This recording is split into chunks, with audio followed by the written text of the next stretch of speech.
Assalamu Walaikum. Hello friends, how are you? Welcome back to my another video.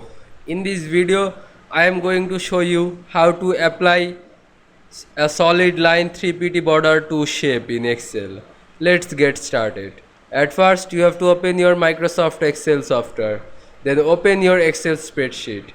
Now you can see here are my sheet. Now I apply solid line 3pt border to a shape. At first you have to go insert menu, then go to shapes drop down menu and choose a shape. Now draw this shape. Now I apply solid line 3pt borders. At first select this shape, then go to shape format option. Then you can see here a shape outline. Click this. Now choose outline color. Now I choose red.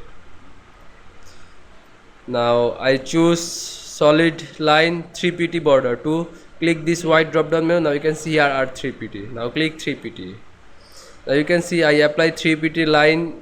Now I can apply a solid line 3pt border to shape in Excel very easily. I hope you enjoyed my video. Please like, comment, share and subscribe my channel. Thanks for